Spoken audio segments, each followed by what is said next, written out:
Well, a warm welcome to everyone and thank you for joining us today. My name's Joel Carty from Solace Financial, which is a locally owned and locally staffed firm in Brisbane. Today we have Paul Sleiman from Vinva Investment Management. Paul joined Vinva in July 2024 and is responsible for implementing the strategy to grow new business, primarily with focus in the wholesale market. Prior to joining Vinva, Paul was a key account manager at First Senator from 2019 to 2024. At First Senator, Paul was responsible for redefining the New South Wales wholesale distribution strategy, for identifying business opportunities in private wealth and independent asset consultants. Previously, Paul held distribution roles with SG Hiscock and Company, Perennial Investment Partners and Commonwealth Bank of Australia. Paul has a Bachelor of Business, Economics and Finance from the University of Western Sydney and a Master of Applied Finance. But before we get stuck into our discussion today, I would like to quickly provide a general advice warning. As we go through today's discussion, we'll be discussing financial information which is general in nature, meaning it doesn't take into account your own objectives, financial situation or needs, so it's not a recommendation. It's important that you consider if what we discuss today is appropriate before acting on it. Also, please refer to any product disclosure statement regarding financial product information. Details of this general advice warning can be found at the moneysmart.gov.au website. Thanks for joining me today, Paul. As a fund manager specialising in systematic global investments, can you provide an introduction to Vinva?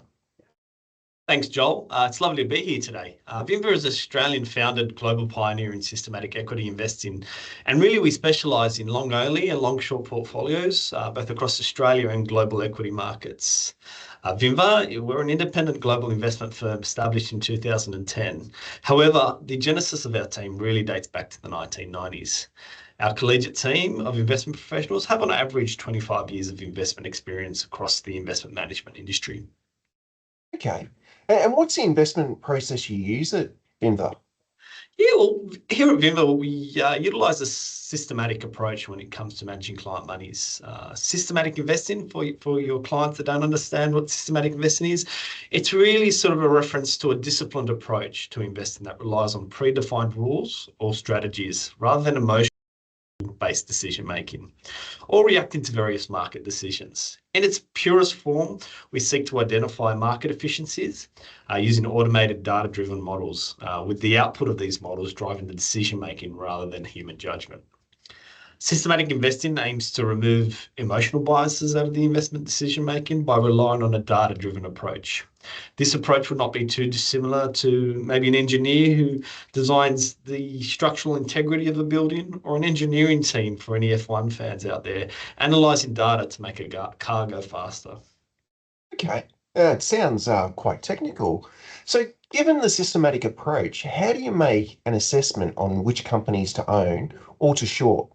Our process to invest in involves a deep understanding of how capital market processes new information and sets prices of these securities. We look to implement our investment ideas across many stocks, capture mispricing opportunities where they exist that might be under-researched or ignored by other market participants. We apply this through our predictive investment models, that is partitioned in three key categories. The first of those categories is our long-term or longer-term horizon bucket, which is our fundamental anchor to our portfolios. And this is not too dissimilar to maybe some of your investors that are invested in some fundamental managers, where we apply various metrics to assess maybe the quality of a company. Some examples could be the management quality or the financial strength. The only key difference here is we apply this judgment systematically, and we assess whether the current valuation of the company is cheap or expensive in a disciplined manner.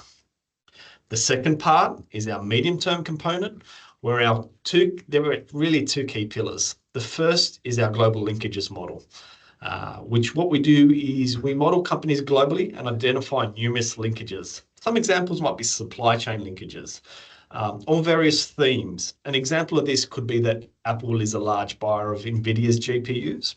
If Apple were to announce a fall in sales or maybe a weaker sales outlook, we can digest this information and assess its impact on NVIDIA in real time, really creating a powerful real-time information advantage. What's really interesting about this is if you take this small example and now extrapolate this over our entire investable universe with over 12 million linkages to various companies. It's quite a powerful tool when it comes to assessing the quality of a company, but also the investable opportunity. The second pillar within this medium-term bucket refers to our behavioural and sentiment models. Here we look for behavioural biases that might exist in a long list of publications, whether it's company reporting, sell-side analyst reports, and so on. Some examples of valuable data is the speaker being intentionally vague? We machine read over 16,000 sell-side reports annually. We look for things like language being used, analyst bias in reports, correlation between an upgrade or a downgrade in analyst ratings and the stock price. Again, this is all done in real time, creating that informational advantage as we were talking about earlier. And the final component is the shorter term horizon component. Here we really seek to be tactical or opportunistic where deemed appropriate. These are factors that can have maybe shorter term impact on companies. Maybe a good example of this could be applying a signal that helped our model make an assessment on COVID vaccine winners and losers in the depth of the pandemic. Well, it sounds quite amazing, the system that you have there, that it can look in real time the impact that one company will potentially have on another company and allow you to make investment decisions on that. That's amazing. It really is, and it's the infrastructure that goes behind that to create that sort of infrastructure and embed that in the models, and the team's IP that really sits behind it to create that. And again, it's always applied in a systematic and highly disciplined manner. Yeah, okay. Well, how are your portfolios constructed to mitigate risks and take advantage of opportunities? I think that's a very astute question, Joel. And I think for many investors, it's really important that they understand what sort of portfolio they are investing in to help develop an understanding of market, but also help manage their expectations. At Vinva, our portfolios are designed to neutralize key concentration risks, such as style risk, think value and growth, country risk, and sector concentration risk. We really refer to this as style neutral, and I'll mention this a few times. What we do is deliver portfolios that take small deviations to the overall market, or as we reference it, to our benchmark. We allocate small amounts of active risk deviations above or below the benchmark across a wide range of stocks. Our global portfolios typically have around 500 stocks. Ultimately, what investors receive is a highly diversified portfolio, an all-weather portfolio, engineered to deliver returns above the market whilst maintaining market-like risk characteristics.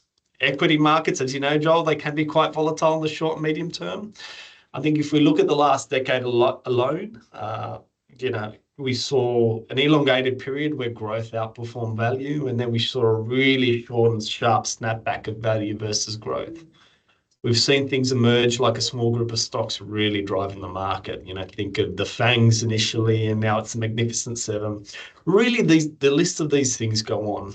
What we don't seek to do is take large active exposures on either side of these equations. Instead, we neutralize those risks to provide our investors with a smoother return profile or a smoother outperformance for return profile. When you compare our returns to our peers, I think what your investors should notice is two key points here.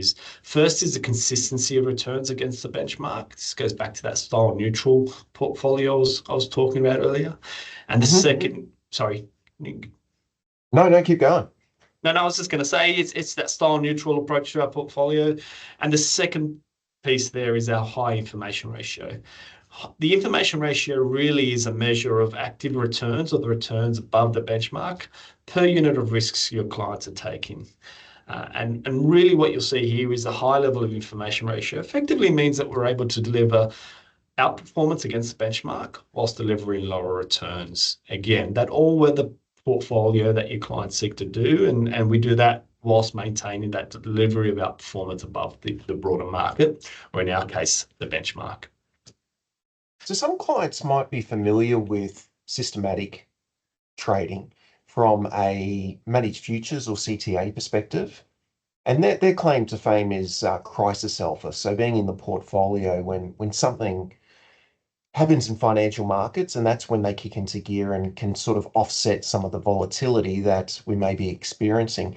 Is that the same concept with what your strategy delivers for investors? I think their application is a little more sort of opportunistic as markets change and evolve, as things happen in market.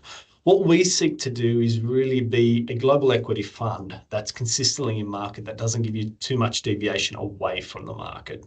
So what you won't see is if oil and gas fell tomorrow by 40%, we won't pile in and look to take a real active position. That's not who we are as a firm or how we apply our processes or our model. What we seek to do is that sort of many shots on goal analogy that I like to use with soccer is we don't want to be that person that takes large concentrated bets. We want to be the manager that sort of takes a wide variety of bets that your clients can go to bed tomorrow knowing that if something happened in one part of the market, we may or may not have exposure there, but we don't have a wide exposure there from a total portfolio perspective. And I think it goes back to that sort of portfolio positioning as a sort of global equities. Some people use this as a core manager. You want that core to sort of be an enduring part of the portfolio and not really sort of have those wild swings in performance. Sure. So what's Vinva's greatest strength as a fund manager?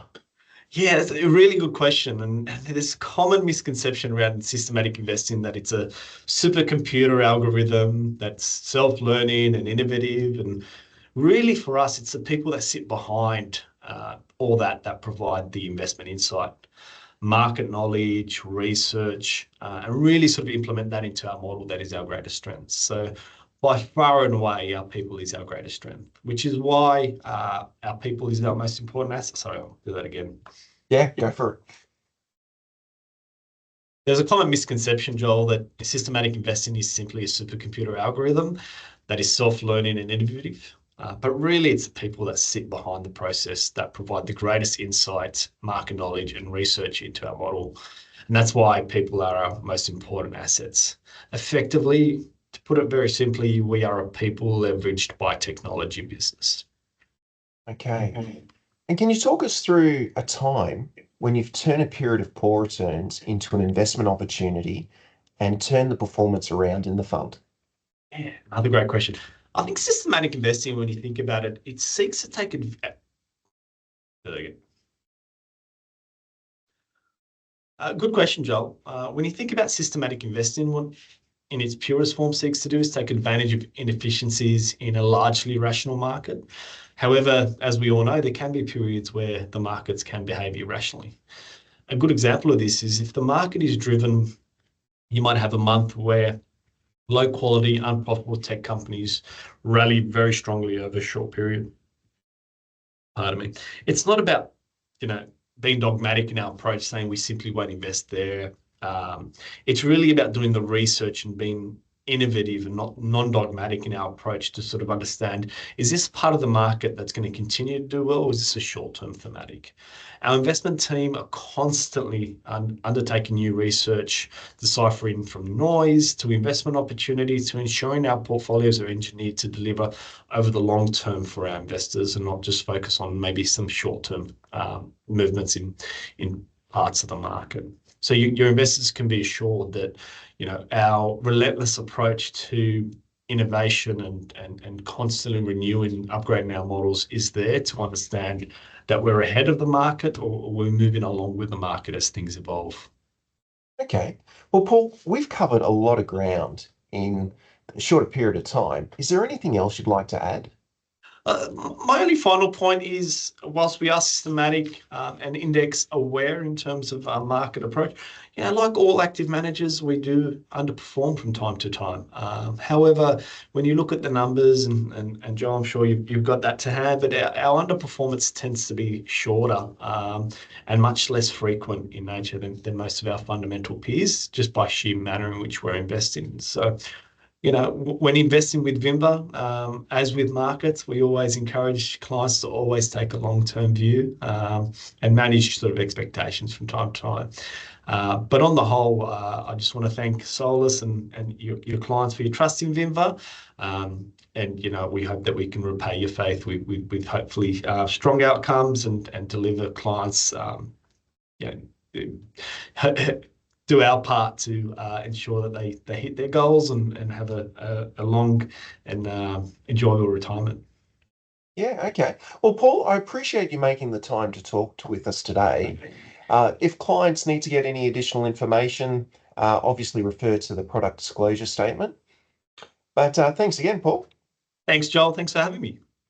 If you'd like to talk to Solace Financial regarding your current financial strategy and whether it's suitable for your goals and objectives, please reach out and contact me via our website or give our office a call to schedule an appointment. But thanks again for your time, Paul. I really enjoyed the conversation and I found it very, very interesting. Thanks again.